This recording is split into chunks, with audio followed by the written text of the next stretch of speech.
Senator Schott, at the state level, Michigan clearly has focused on improving in interagency collaboration on PFAS to get a kind of robust and coordinated response to the crisis.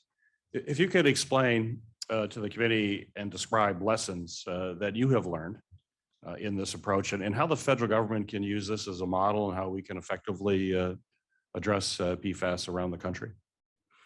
That's a great question. So I think the biggest thing that we have learned is that there's not one agency that can truly unravel and solve the complex PFAS issues that that present themselves. It takes the entire team. It requires a team approach. It requires an agency approach, and it requires some strategy. So all of these different agencies, whether at the federal level or state level, all have different authorities and different regulatory policies that have to be meshed together to be able to provide strategic responses. And that strategic plan has to be holistic. It has to be comprehensive to be able to adequately protect public health, promote ways to inform and educate our public, as well as actually provide effective communication. The MPART collaboration structure really works, though, because of the authority given to the team by the governor for the state of Michigan. So that response and executive directive actually, or just executive order actually gives us the authority then to require coordination and collaboration by all of our departments with a frequency that gives us a unified and streamlined approach. It doesn't come easily. And it's many, many hours of hard work by our department staff, but you can see the efforts that it pays off for our citizens when we do this. I think the other thing that I would say is that when we're working through PFAS issues, whether it's sampling municipal drinking water or working through site-specific projects like Wordsmith or Wolverine, sampling surface water and fish, all of these point to the need for constant communication. The information, as you heard from the previous panel, is changing so rapidly. There's so much research going on that it's very important to be able to stay in constant communication and sharing of information and the research. And so I think that's the biggest lesson learned, is that collaboration has to be done quickly, constantly, and effectively to ensure that the public has really good sound messaging, because it can be very convoluted very quickly if we don't apply a unified approach. All right. Thank you for that. Ms. Knudsen, could you speak to the Saginaw Chippewa Indian tribes experience working directly with the federal government to keep your community safe from PFAS contamination?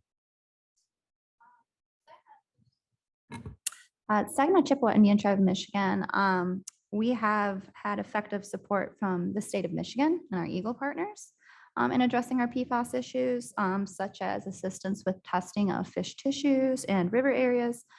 Eagle consistently invites the tribe to participate meaningfully in relevant PFAS discussions, planning, and remedial action planning. Eagle and the state of Michigan have created PFAS cleanup standards to enforce, and thus are an actionable partner. The federal government, we don't have any PFAS cleanup standards to work with until the federal government classifies PFAS as regulated hazardous substances under CERCLA. The tribe was ultimately limited in our ability to partner with the federal government to address these PFAS issues on our tribal lands. Have you reached out to the EPA or any agency just for some advice and counsel, or you don't have any dealings with them at all? Well, we do work with the EPA with many of our grant programs, including the grant that I work under, R128A CERCLA grant. Right. So EPA is a very good partner with us. Just in this particular issue, we can't really do much without those cleanup standards to enforce. Great. Senator Schott, if you could also, you've given some examples in your previous question, but kind of some examples of proactive state level leadership in Michigan that the federal government specifically might be able to emulate and devise some more effective policies. What recommendations would you give? So when it comes to proactive federal, I think, obviously, as Ms. Knudsen said, state or having actual federal standards is the first step. the approach that the federal government needs to be able to take has got to start with a regulatory approach that has authority. So starting with the MCLs, as Mr. Piggott said, starting with the MCLs is a vital, crucial piece to starting that process. Working down to a CERCLA designation for PFOS and PFOA will be a next step, but there's many other steps and pieces that require the different programs to have regulatory authority. I think that's going to be the first piece that we would like to see from EPA, and that their leadership is going to be necessary for. As far as other federal regulatory programs, there's many other ones that we intersect with, whether it comes from USDA for food testing, FDA for additional food testing, US Fish and Wildlife, et cetera. There's many different agencies that have authorities that we would like to be able to get their advice for the technical expertise and for the research that they're doing on PFAS, because there is a lot of research going on for PFAS, but the states don't always have the resources to be able to do that kind of research ourselves. But at least in Michigan, we do have our own authority for regulations. Mm-hmm. So Michigan has their own authorities. We're waiting for the EPA to set standards, which we talked about in the previous panel, but we do have a health advisory that's out. Do you see anything changing or the landscape changing anyway with that advisory, or do we have to wait for the standard to come out? I think that we're going to learn quite a bit from the EPA's health advisory. In Michigan, we will continue to use our enforceable standards until EPA has their MCLs that become officially promulgated.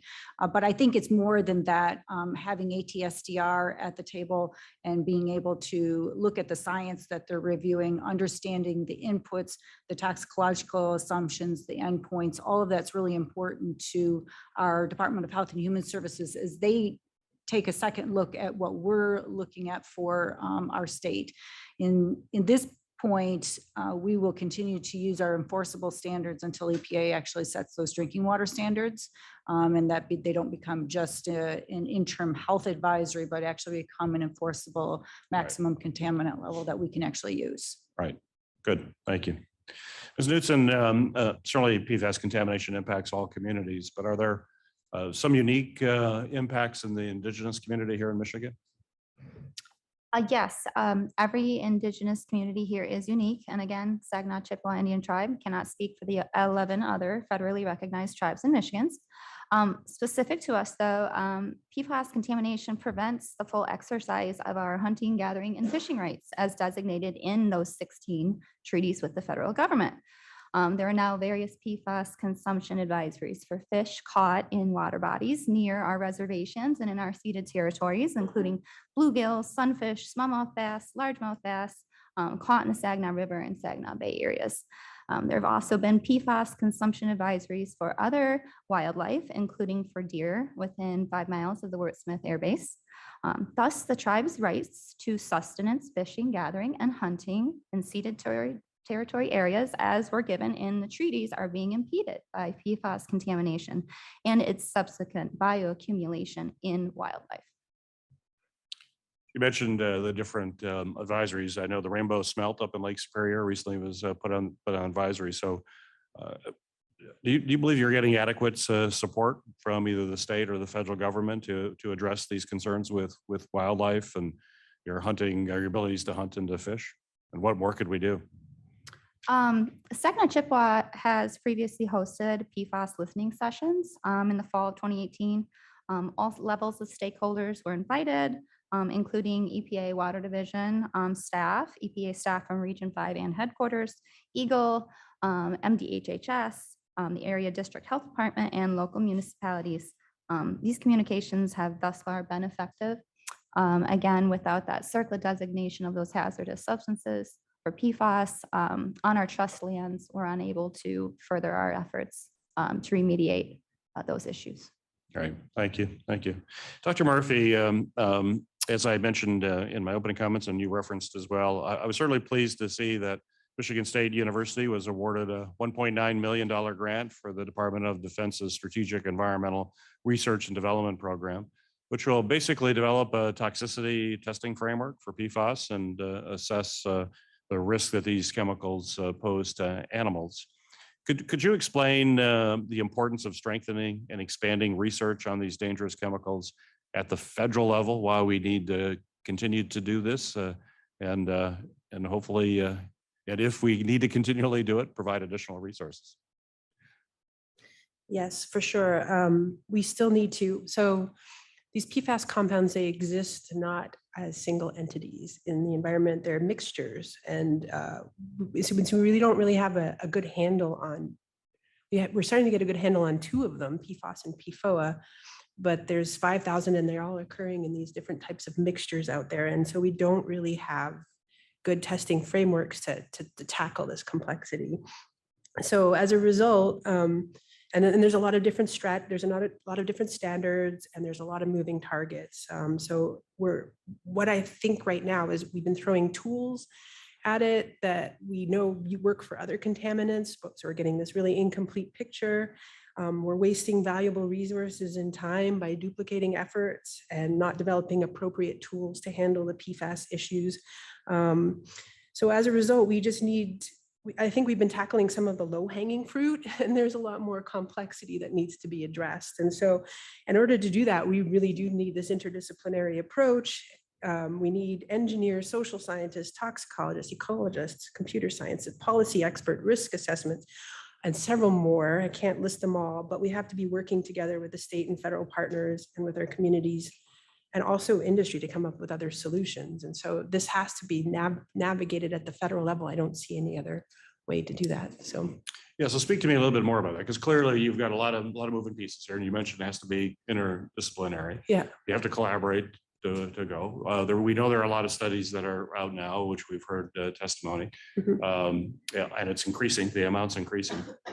But correct answer me or this question. I mean, is it, you just feel that there's not a coordination, that somebody is saying, we've got 10 studies on this subject, and we're leaving this one behind. We really should maybe do 5 here and 5 there and make sure we're covering the ground. Is that what you're describing? Is that there needs to be? And it has to be nimble too, so we have to be able to get the new science, coordinate it all, assess it quickly, and then redirect, because we don't know exactly what the main issues are with most of these chemicals. Who should do that, and how? The federal government. I think you could, if you created large research opportunities, center hubs that coordinated with, funding opportunities that had mandates to coordinate with the local communities and the federal agencies, and we all have them, but we need a lot of investment in that, because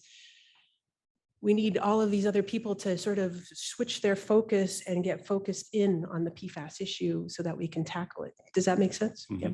Yeah. Sorry. Mm-hmm. So National Academies of Science, other organizations. Yeah, something like that would be great. That would be a great way to vote for. National Academy of Science would be awesome. Yeah.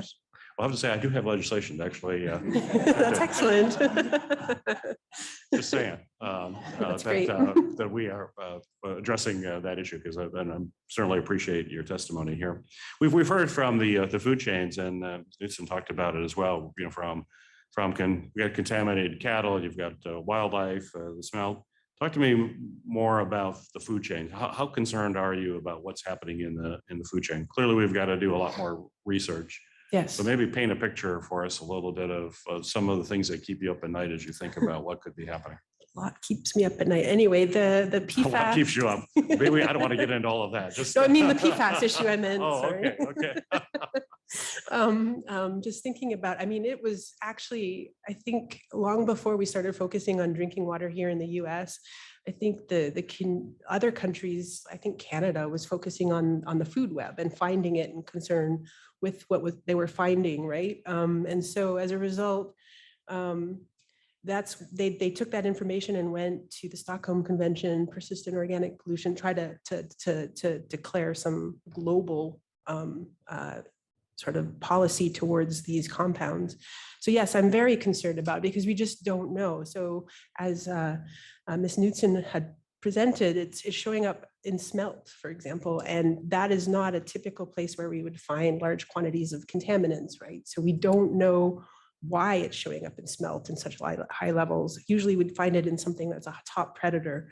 So we don't know how it's moving. We don't know how it's bioaccumulating, if there's species specific differences, or it's the way that they're living or what they're eating about why they're accumulating it. And so as a result, it's just open. We have to throw all sorts of new tools at it that we just don't have right now. Yeah. Well, you noted in your comments that only 2 of the PFAS contaminants have really been studied for decades, PFAS and PFOA, but we know this is a class of chemicals with thousands of those chemicals. Yeah. What recommendations would you have as to where we might start to go beyond those 2 chemicals and how we focus? Yeah, so there's been a lot of effort with the EPA with this ToxCast program and high throughput testing.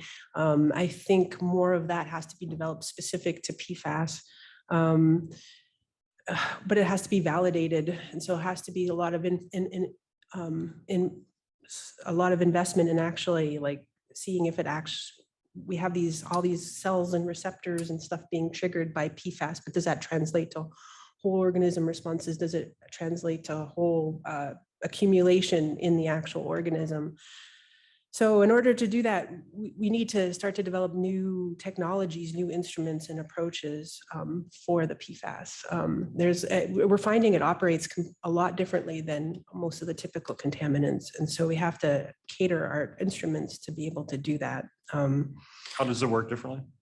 It acts kind of like it's got they have a lot of very different properties, but the thing is, it's got a polar side and a hydrophobic, a hydrophilic side, and it binds to proteins, it inserts itself into membranes, it does all these kind of strange properties. I think it acts kind of like a general messer-upper. It hits a whole bunch of different systems, it doesn't have the single mode of action. So that makes it harder. Well, I don't like general messer-uppers, so clearly, yeah, we've got to deal with this. Yeah, That's the technical term from your scientific background. I there know, you go. but it explains it very accurately. So thank you for sharing that. Colonel Miner, as a wordsmith veteran, you have a very personal experience, which you've already shared with the committee with the PFAS contamination.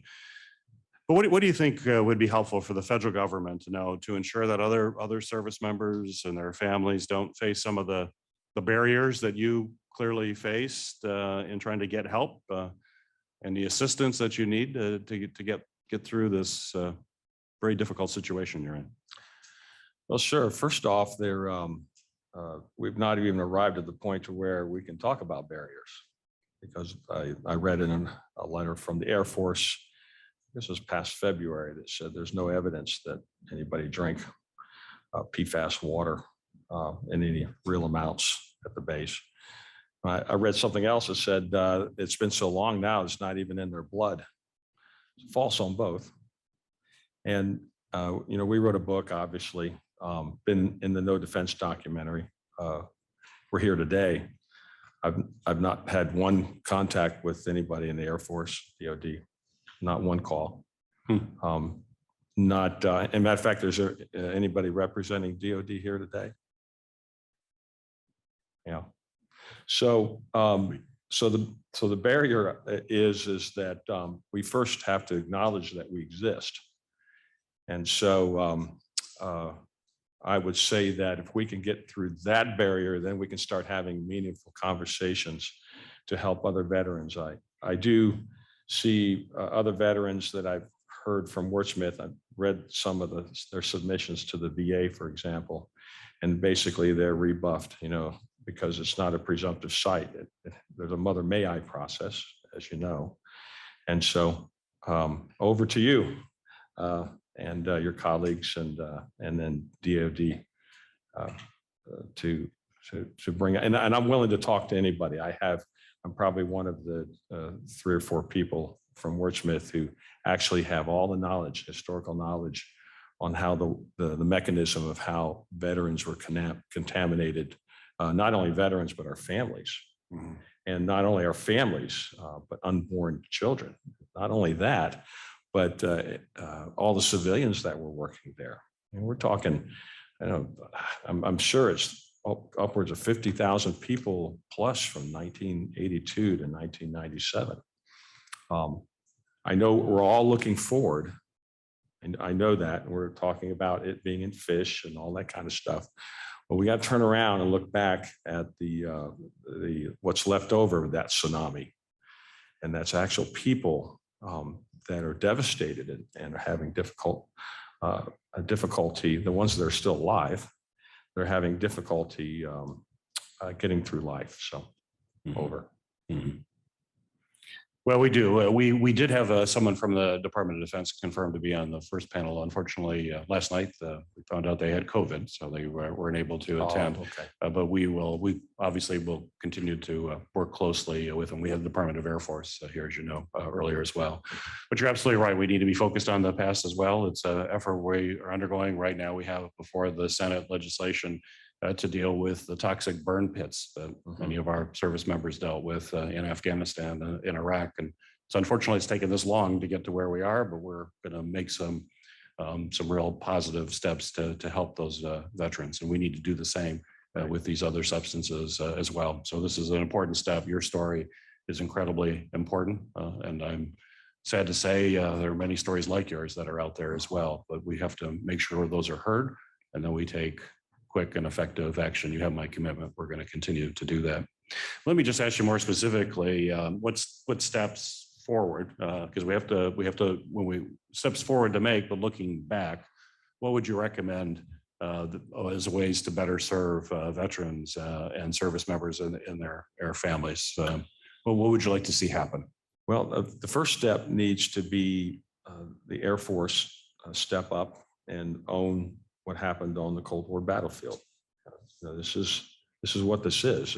We need to take care of our people, and the military, our Air Force, the DoD can't step behind the EPA or ATSDR or any other organization to begin to help the veterans that are laying all over the place. And so that'd be the first step. Somehow the Air Force or DoD needs to engage the Veterans Administration to, at least at the beginning of this thing, put it on the presumptive list. If we wait for this whole circular process, and if we wait for epidemiological studies to ripen to when everybody feels great, we do all those things, and the years have passed and no one's left. And so we may as well not bother to have this conversation. We have enough knowledge now to know how bad this chemical is. We wouldn't be here. Matter of fact, it was so bad that the very chemical that I was exposed to from the firefighter foam was discontinued 20 years ago. They didn't discontinue it, a great profit maker, because all of a sudden it wasn't making money. They did it because they discovered it was hurting people.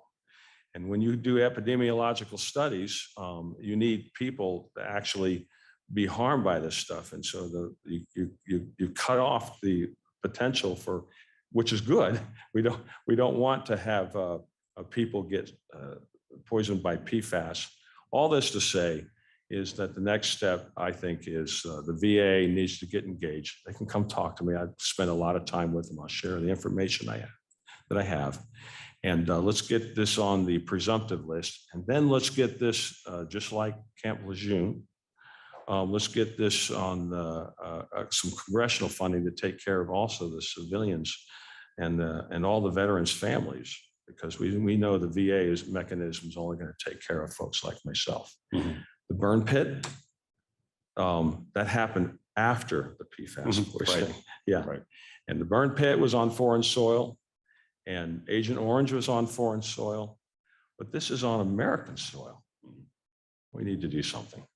Yes, no, I totally agree. And Agent Orange was a long struggle, as you know, Yeah. and actually this legislation dealing with burn pits also has some additional provisions for Agent Orange, which happened a real long time ago. So we need to step up and make sure that we continue to move forward, and we will do everything we can to make that a reality, particularly as people become more aware of the devastating impact that this has on families like yours and others similarly situated. Thank you, sir. Ms. Oosterbarth, unfortunately, you have also faced this in very close up and personal terms. As a resident of Oscoda, the impact in your family, it's a story that you shared already is incredibly important. Thank you for doing that. But if you could tell the committee about how it's affected the overall community, you've mentioned that, but if you could tell us a little bit more in detail. People need to put a human face on this crisis. Certainly we have your story and Colonel stories and others to do it, but it doesn't just impact those directly impacted. It's an entire community one way or another. Could you talk a little bit about the impact on the Oscoda area, whether it's economic, the health issues, clearly environmental issues. There's so many issues. What are the people saying on the ground in Oscoda? I really appreciate you asking. Thanks. As you might suspect, people think that maybe their property values are affected. We're a tourism city. We have, lakes and rivers surrounding us. It's a beautiful place to be. But we have foam forming on those shores. So it's pretty scary for everyone involved. So those are some of the, I would say, initial reactions. But when you go to your doctor's office and you're told you have cancer, that's when it really hits home. Right. So many people in Oscoda in that area are being diagnosed with cancers. And that when that happens, your livelihood is affected, your income is threatened, your daily life is changed. And we live in a rural area. That means we have to travel for miles to receive adequate treatment. And this could go on for months or years even, or a lifetime. So people are hurting because they are dealing with the health issues related to this exposure. That is the bottom line. Yeah, absolutely. Well, you've been dealing with the Air Force for a long time. You heard testimony here today about actions that are being taken, but it's been many years. What would you like the Air Force to start doing now? I appreciate you asking that too.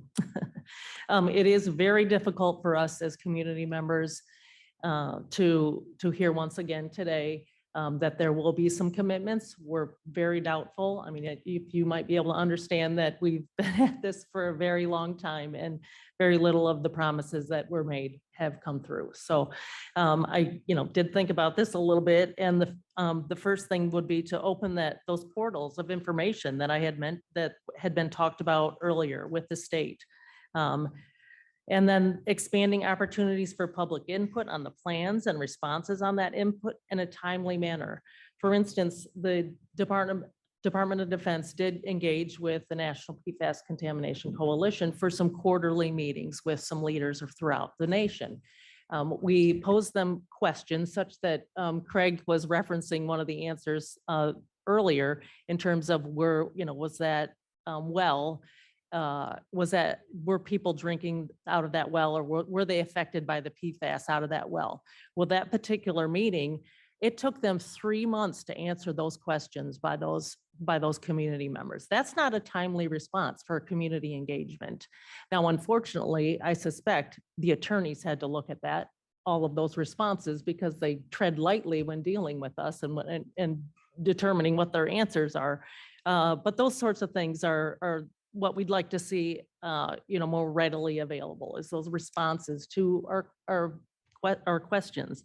And lastly, and most importantly, we want inclusion of the local leaders at the base closure team meetings, which, by the way, has been done in the past and is allowable through the circular process, but they wouldn't indicate that was the case today. So. Yeah, we didn't get that commitment today. We got some other No, we commitments, did but we'll not. keep working on that. That doesn't mean we give up. We keep working to move it forward. So when you hear their discussion about communication in the past versus what they promised, well, give me a sense of the past communication, your experience with the Air Force over these last few years in terms of working with the community.